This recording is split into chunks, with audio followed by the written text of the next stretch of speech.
नमस्कार। एनसीईआरटी जगत में आपका स्वागत है।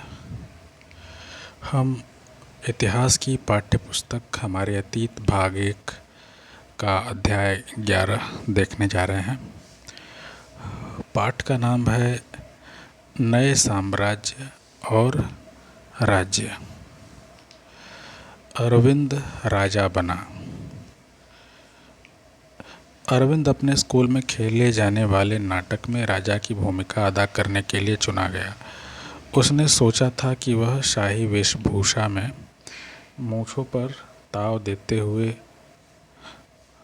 रुपहले कागज में लिपटी तलवार को शान से पकड़कर चहलकदमी करेगा।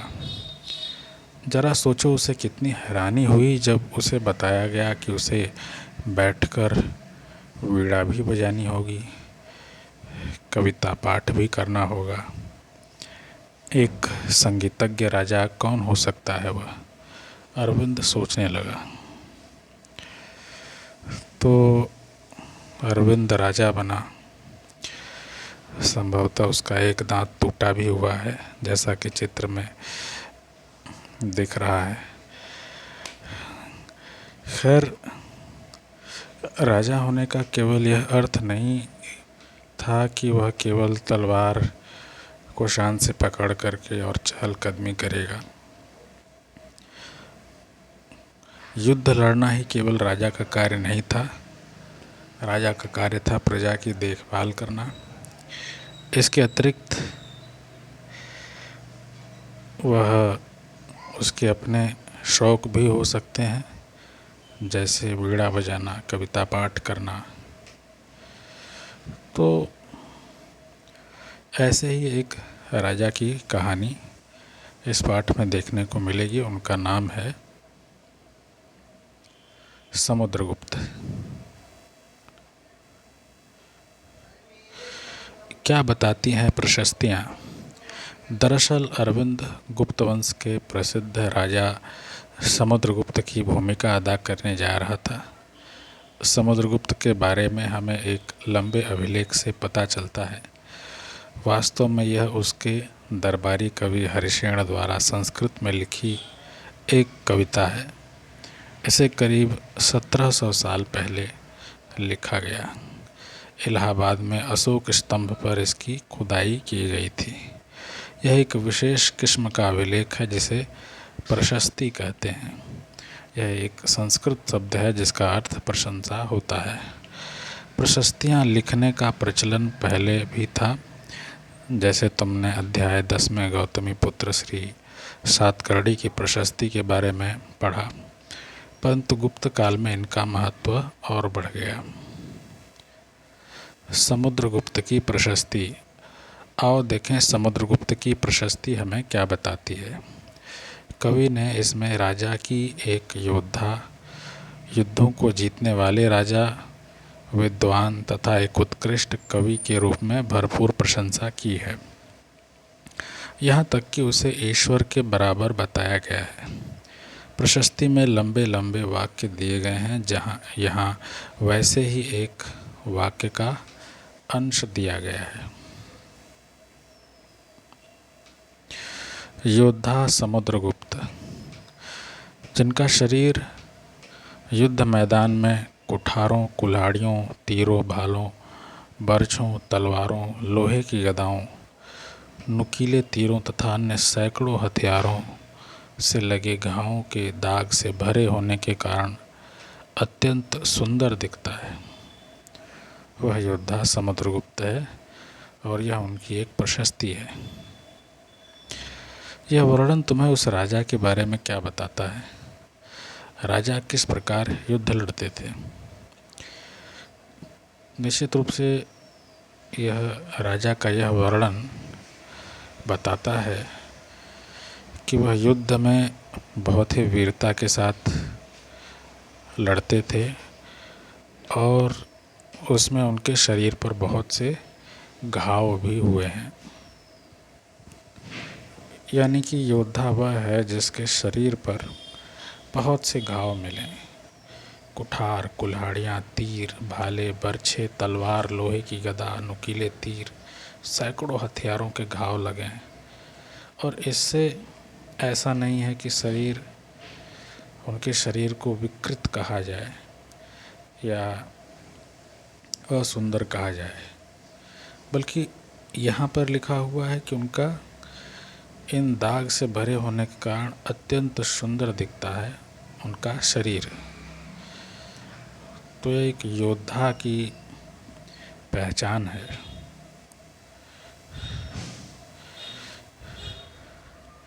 अगर तुम मानचित्र 7 पृष्ठ 113 को गौर से देखो तो पाओगे कि एक क्षेत्र को हरे रंग से रंगा गया है।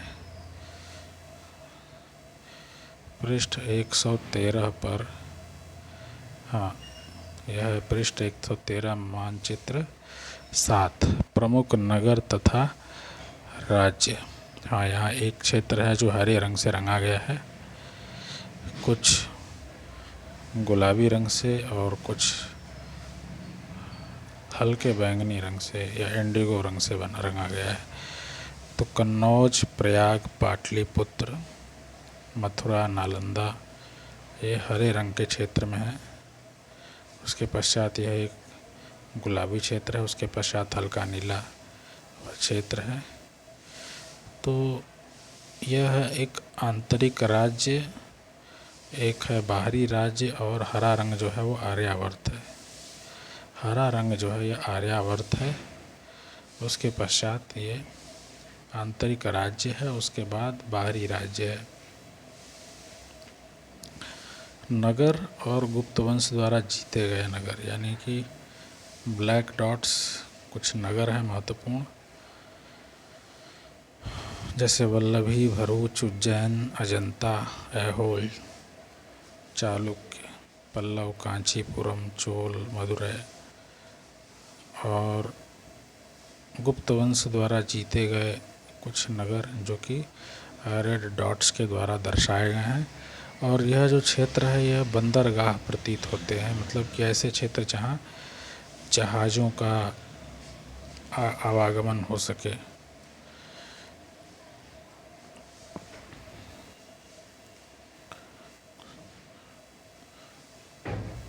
तो इसके विषय में क्या बताया गया है कि मानचित्र में हरे रंग का जो क्षेत्र है आर्यावर्त के उन 9 शासकों का है जिन्हें समुद्रगुप्त ने हराकर उनके राज्यों को अपने राज्य में मिला लिया।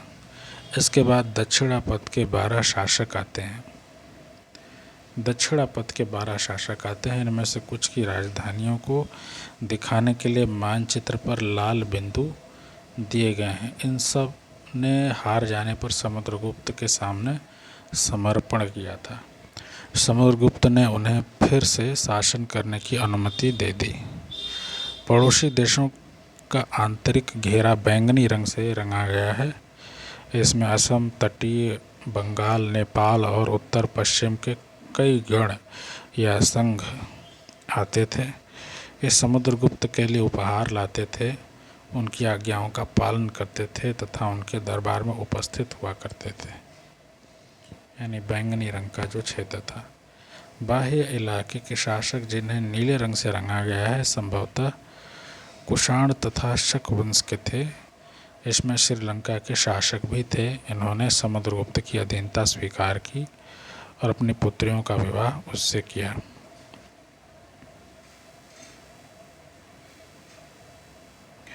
तो यहाँ 2 सिक्के हैं।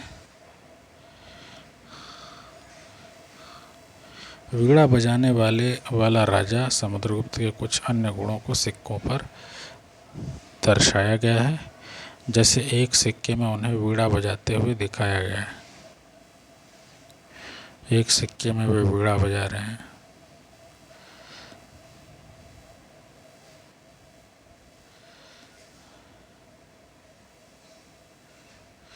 मानचित्र में प्रयाग, इलाहाबाद का पुराना नाम, उज्जैन तथा पाटलिपुत्र, ढूंढो, ये गुप्त शासन के महत्वपूर्ण केंद्र थे। प्रयाग,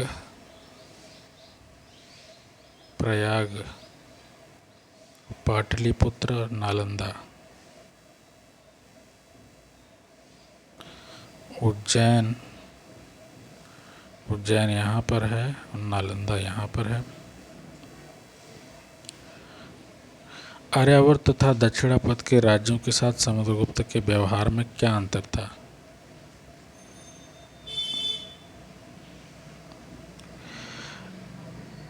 आर्यावर्त के जो राज्य थे उनके साथ वे समुद्रगुप्त के राज्य में या उनकी सभाओं में उपस्थित होते थे, उनका सम्मान करते थे। जबकि दक्षिणापथ के जो राज्य थे, समुद्रगुप्त ने उन्हें वह राज्य जीतकर उन्हीं राजाओं को सौंप दिया था। क्या इस अंतर के पीछे तुम्हें कोई कारण दिखाई देता है? तो इसके पीछे भला क्या कारण हो सकता है? बहुत से राजनीतिक कारण भी हो सकते हैं, और जो भौगोलिक कारण है वह स्पष्ट रूप से दिखाई पड़ रहा है कि यह समुद्र के किनारे का क्षेत्र था और वे समुद्रगुप्त के अत्यंत निकट थे, जो आर्यावर्त के राजा थे, और उन्हें आपस में इसीलिए मिला करके एक राज्य के रूप में उन्होंने मिला लिया। संभवतः इनके पीछे एक कारण, जो दक्षिणापथ के राजा थे उन्हें न मिलाने के पीछे एक कारण यह भी रहा होगा कि इससे राज्य पूर्ण नहीं हो जाता उनका, अर्थात मथुरा, उज्जैन, सातवाहन इत्यादि ऐसे क्षेत्र थे।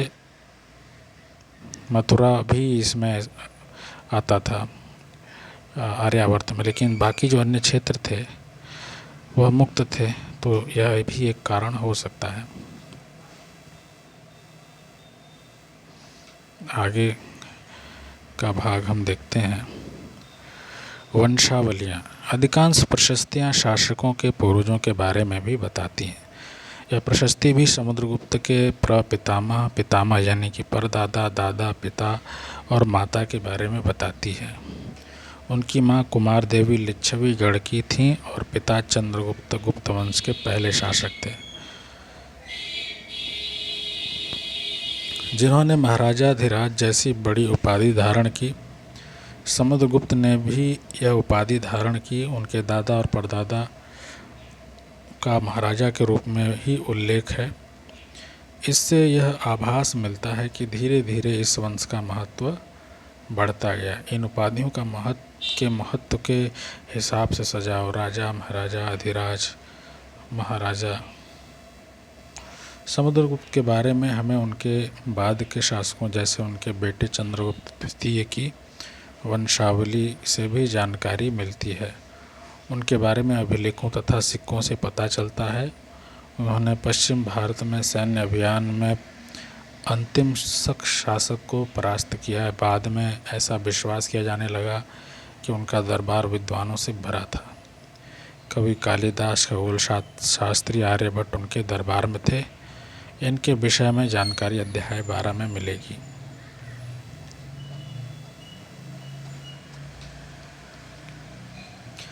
हर्षवर्धन तथा हर्षचरित। जिस तरह गुप्तवंश के शासकों के बारे में अभिलेखों तथा सिक्कों से पता चलता है, उसी तरह कुछ अन्य शासकों के बारे में उनकी जीवनी से पता चलता है। ऐसे ही एक राजा हर्षवर्धन थे, जिन्होंने करीब 1400 साल पहले शासन किया। उनके दरबारी कवि बाणभट्ट ने संस्कृत में उनकी जीवनी हर्षचरित लिखी है। इसमें हर्षवर्धन की वंशावली देते हुए उनके राजा बनने तक का वर्णन है। चीनी तीर्थयात्री ष्वेनसांग, जिनके बारे में तुमने अध्याय 10 में पढ़ा है, काफ़ी समय के लिए हर्ष के दरबार में रहे। उन्होंने वहाँ जो कुछ देखा उसका विस्तृत विवरण दिया है।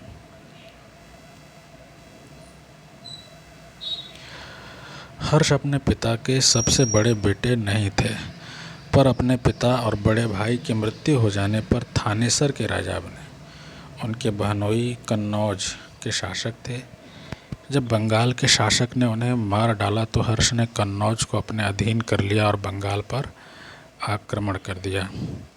मगध तथा बंगाल को जीतकर उन्हें पूर्व में जितनी सफलता मिली थी उतनी सफलता अन्य जगहों पर नहीं मिली। जब उन्होंने नर्मदा नदी को पार कर दक्कन की ओर आगे बढ़ने की कोशिश की तब चालुक्य नरेश पुलकेशिन द्वितीय ने उन्हें रोक दिया। मानचित्र 8 पृष्ठ 136 देखो और सूची बनाओ कि जब हर्षवर्धन बंगाल तथा नर्मदा तक गए होंगे तो आज के किन किन राज्यों से गुजरे होंगे। पल्लव, चालुक्य और पुलकेशिन द्वितीय की प्रशस्तियाँ। इस काल में पल्लव और चालुक्य दक्षिण भारत के सबसे महत्वपूर्ण राजवंश थे। पल्लवों का राज्य उनकी राजधानी कांचीपुरम के आसपास के क्षेत्रों से लेकर कावेरी नदी के डेल्टा तक फैला था, जबकि चालुक्यों का राज्य कृष्णा और तुंगभद्रा नदियों के बीच स्थित था। चालुक्यों की राजधानी ऐहोल थी। यह एक प्रमुख व्यापारिक केंद्र था। धीरे धीरे यह एक धार्मिक केंद्र भी बन गया, जहाँ कई मंदिर थे। पल्लव और चालुक्य एक दूसरे की सीमाओं का अतिक्रमण करते थे। मुख्य रूप से राजधानियों को निशाना बनाया जाता था जो समृद्ध शहर थे। पुलकेशिन द्वितीय सबसे प्रसिद्ध चालुक्य राजा थे। उनके बारे में हमें उनके दरबारी कवि रवि कीर्ति द्वारा रचित प्रशस्ति से पता चलता है। इसमें उनके पूर्वजों, खास तौर से पिछली 4 पीढ़ियों के बारे में बताया गया है। पुलकेशिन द्वितीय को अपने चाचा से यह राज्य मिला था। रवि कीर्ति के अनुसार उन्होंने पूर्व तथा पश्चिम दोनों समुद्र तटीय इलाकों में अपने अभियान चलाए। इसके अतिरिक्त उन्होंने हर्ष को भी आगे बढ़ने से रोका। हर्ष का अर्थ आनंद होता है। कवि का कहना है कि इस पराजय के बाद हर्ष अब हर्ष नहीं रहा। पुलकेशिन द्वितीय ने पल्लव राजा के ऊपर भी आक्रमण किया, जिसे कांचीपुरम की दीवार के पीछे शरण लेनी पड़ी। पर चालुक्यों की विजय अल्पकालीन थी। लड़ाई से दोनों वंश दुर्बल होते गए। पल्लवों और चालुक्यों को अंततः राष्ट्रकूट तथा चोल वंशों ने समाप्त कर दिया। इनके बारे में तुम कक्षा 7 में पढ़ोगे।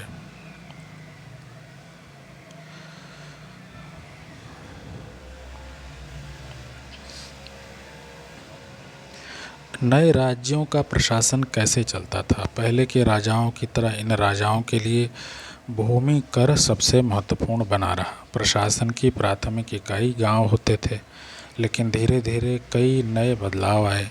राजाओं ने आर्थिक, सामाजिक, राजनीतिक या सैन्य शक्ति रखने वाले लोगों का समर्थन जुटाने के लिए कई कदम उठाए। उदाहरण के तौर पर कुछ महत्वपूर्ण प्रशासकीय पद आनुवंशिक बन गए, अर्थात बेटे अपने पिता का पद पाते थे। जैसे कि कवि हरिशरण अपने पिता की तरह महादंडनायक अर्थात मुख्य न्याय अधिकारी थे। कभी कभी एक ही व्यक्ति कई पदों पर कार्य करता था, जैसे कि हरिशरण एक महादंडनायक होने के साथ साथ कुमारामात्य अर्थात एक महत्वपूर्ण मंत्री तथा एक संधि विग्रहिक अर्थात युद्ध और शांति के विषयों का भी मंत्री था। संभवतः वहाँ के स्थानीय प्रशासन में प्रमुख व्यक्तियों का बहुत बोलबाला था। इनमें नगर श्रेष्ठी यानी मुख्य बैंकर या शहर का व्यापारी, सार्थवाह यानी व्यापारियों के काफिले का नेता, प्रथम कुलीक अर्थात मुख्य शिल्पकार तथा कायस्थों यानी लिपिकों के प्रधान नेता, प्रधान जैसे लोग होते थे। इस तरह की नीतियाँ कुछ हद तक प्रभावशाली होती थी, पर समय के साथ साथ इनमें से कुछ व्यक्ति इतने अधिक शक्तिशाली हो जाते थे कि अपना स्वतंत्र राज्य स्थापित कर लेते थे। सोचकर बताओ कि अफसरों का पद आनुवंशिक कर देने में क्या क्या फायदे और क्या क्या नुकसान हो सकते थे। अफसरों का पद आनुवंशिक कर देने पर यदि फ़ायदों की बात करें तो उन्हें सहजता से अपने पिता से जो शासन से संबंधित जानकारियां हैं वो बड़ी ही सहजता से प्राप्त हो सकती हैं और वे कुशल जो अफसर हैं वो कुशल अफसर सिद्ध हो सकते हैं। और नुकसान की यदि बात करें तो सबसे पहला जो नुकसान है वह, यदि हम उसकी बात करें तो भ्रष्टाचार एक बहुत बड़ा नुकसान हो सकता है, लेकिन यह दोनों फ़ायदे और नुकसान हर जगह एक रूप में मान्य हो ऐसी कोई आवश्यकता नहीं है। एक नए प्रकार की सेना, कुछ राजा अभी भी पुराने राजाओं की तरह एक सुसंगठित सेना रखते थे जिसमें हाथी, रथ, घुड़सवार और पैदल सिपाही होते थे, पर इसके साथ साथ कुछ सेना नायक भी होते थे जो आवश्यकता पड़ने पर राजा को सैनिक सहायता दिया करते थे। इन सेना नायकों को कोई नियमित वेतन नहीं दिया जाता था, बदले में इनमें से कुछ को भूमि दान दिया जाता था। दी गई भूमि से कर वसूलते थे जिससे वे सेना तथा घोड़ों की देखभाल करते थे, साथ ही वे इससे युद्ध के लिए हथियार जुटाते थे। इस तरह के व्यक्ति सामंत कहलाते थे। जहाँ कहीं भी शासक दुर्बल होते थे, ये सामंत स्वतंत्र होने की कोशिश करते थे। दक्षिण के राज्यों में सभाएं। पल्लवों के अभिलेखों में कई स्थानीय सभाओं की चर्चा है। इनमें से एक था ब्राह्मण भूस्वामियों का संगठन, जिसे सभा कहते थे। ये सभाएं उपसमितियों के जरिए सिंचाई, खेती बाड़ी से जुड़े विभिन्न काम, सड़क निर्माण, स्थानीय मंदिरों की देखरेख आदि का काम करती थीं।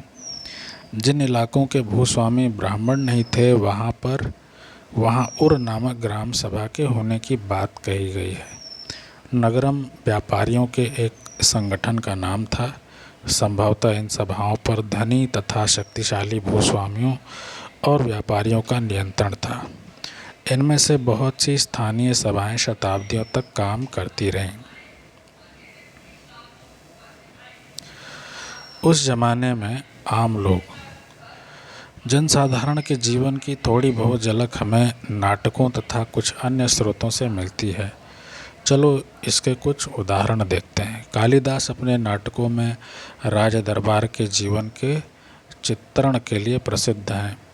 इन नाटकों में एक रोचक बात यह है कि राजा और अधिकांश ब्राह्मणों को संस्कृत बोलते हुए दिखाया गया है, जबकि अन्य लोग तथा महिलाएं प्राकृत बोलते हुए दिखाए गए हैं। उनका सबसे प्रसिद्ध नाटक अभिज्ञान शाकुंतलम दुष्यंत नामक एक राजा और शकुंतला नाम की एक युवती की प्रेम कहानी है।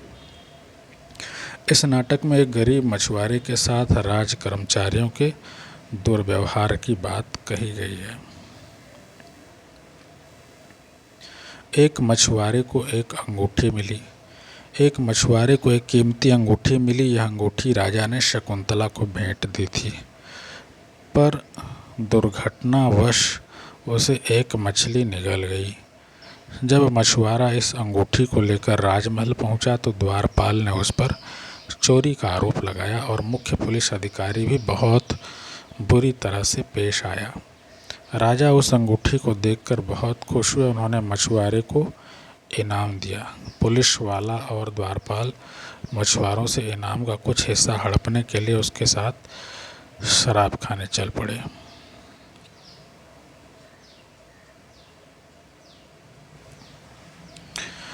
आज अगर किसी गरीब आदमी को कुछ मिलता है और वह पुलिस में कवर करता है तो क्या उसके साथ इसी तरह का बर्ताव किया जाएगा? ये कोई आवश्यक नहीं है। यह तो उस जो वहाँ के द्वारपाल हैं उनके ऊपर यह निर्भर करता है कि क्या वे भ्रष्टाचारी हैं या वे ईमानदार हैं। एक प्रसिद्ध व्यक्ति का नाम बताओ जिसने प्राकृत में उपदेश दिए, और एक राजा का नाम बताओ जिसने प्राकृत में अपने अभिलेख लिखवाए। तो प्राकृत में उपदेश बुद्ध ने दिया था, और प्राकृत में किस राजा ने अभिलेख छपवाए थे तो संभवतः वह सम्राट अशोक ही रहे होंगे, क्योंकि उन्होंने बहुत से अभिलेख जो है प्राकृत, न केवल प्राकृत में बल्कि अन्य जो उस समय महत्वपूर्ण लिपियां थीं उनमें भी उन्होंने उन उपदेशों को अंकित करवाया था।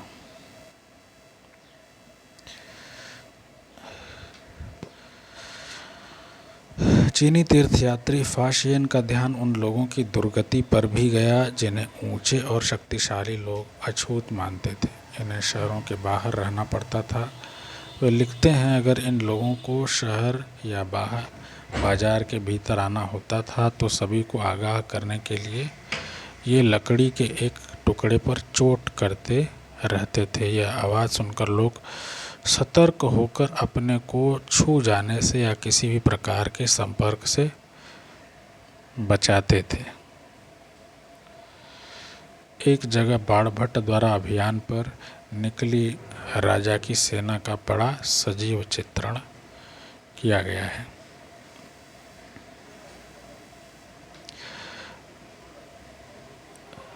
राजा बड़ी मात्रा में साजो सामान लेकर यात्रा करते थे। इनमें हथियार के अतिरिक्त रोज़मर्रा के उपयोग में आने वाली चीज़ें जैसे बर्तन, असबाब, जिसमें सोने के पायदान भी शामिल थे, खाने पीने के सामान, बकरी, हिरण, खरगोश, सब्जियां, मसाले आदि विभिन्न प्रकार की चीज़ें शामिल होती थीं। ये सारी चीज़ें ठेले गाड़ियों पर या ऊँटों तथा हाथियों जैसे सामान ढोने वाले जानवरों की पीठ पर लादकर ले जाई जाती थी।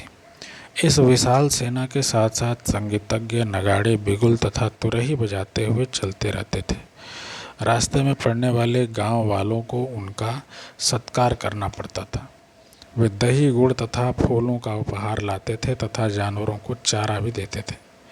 वे राजा से भी मिलना चाहते थे ताकि अपनी शिकायत या कोई अनुरोध उनके सामने रख सकें, पर ये सेनाएं अपने पीछे विनाश और विध्वंस की निशानी छोड़ जाती थीं। अक्सर गांव वालों की झोपड़ियां हाथी कुचल डालते थे। व्यापारियों के काफिलों में जुते बैल इस हलचल भरे माहौल से डर कर भाग खड़े होते थे।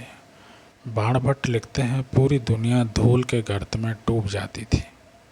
सेना के साथ ले जाई जाने वाली चीज़ों की सूची बनाओ। ग्रामवासी राजा के लिए क्या क्या लेकर आते थे।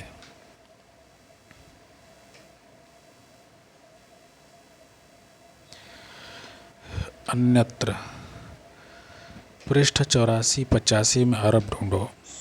मरुभूमि होते हुए भी सदियों से अरब यातायात का एक बड़ा केंद्र था। दरअसल अरब व्यापारी तथा नाविकों ने भारत और यूरोप के बीच समुद्री व्यापार बढ़ाने में एक महत्वपूर्ण भूमिका निभाई थी। अरब में रहने वाले अन्य लोगों में बेदुइन थे, जो घुमक्कड़ कबीले होते थे। ये मुख्य रूप से ऊँटों पर आश्रित होते थे, क्योंकि यह एक ऐसा मजबूत जानवर है जो मरुभूमि में भी स्वस्थ रह सकता है।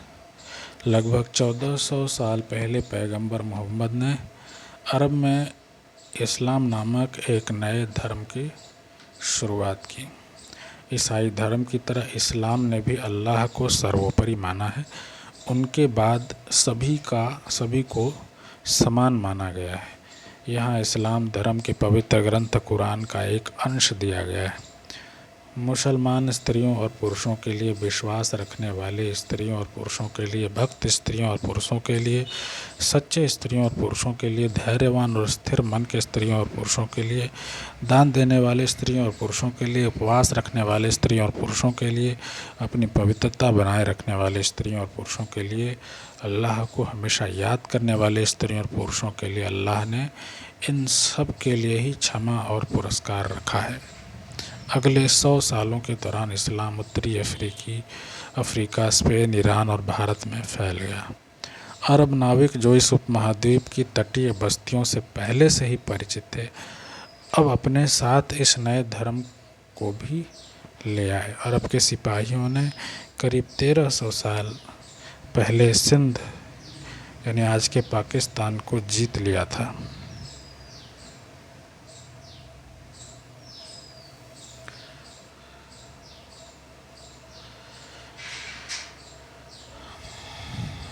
हर्षवर्धन की सेना अगले हफ्ते तुम्हारे गांव आने वाली है। तुम्हारे माता पिता इसके लिए तैयारी कर रहे हैं वर्णन करो कि वे क्या क्या बोल रहे हैं और क्या कर रहे हैं। तो निश्चित रूप से वे यही चर्चा कर रहे होंगे कि इस क्षेत्र से सेना गुजरने वाली है और सेना के मार्ग से हट जाना ही उचित है, क्योंकि वे या तो युद्ध करने जा रहे होंगे या युद्ध से लौट रहे होंगे, और दोनों ही स्थितियों में ये सेना जो है मार्ग में पड़ने वाली चीज़ों को ध्वस्त कर देती है। तो इसलिए संभवतः इस स्थान से दूर चले जाना चाहिए। ऐसी ही बातें वो निश्चित रूप से कर रहेंगे या कर रहे होंगे, ऐसी कल्पना की जा सकती है। कुछ महत्वपूर्ण तिथियां। गुप्त वंश की शुरुआत 1700 साल पहले, हर्षवर्धन का शासन 1400 साल पहले हुआ था। तो इस प्रकार से हमने इस पाठ को पूर्ण कर लिया है। आगे का पाठ हम अगले अध्याय में, जो कि अंतिम पाठ है, उसे देखेंगे। इस पाठ का नाम था नए साम्राज्य और राज्य। इसमें हमने हर्ष के विषय में, गुप्त वंश के हर्ष और समुद्रगुप्त के विषय में देखा। कुछ अंश हमने कुषाण वंशियों का भी देखा। तो इस प्रकार से यह पाठ पूर्ण होता है। ध्यानपूर्वक सुनने के लिए, साथ बने रहने के लिए बहुत बहुत धन्यवाद।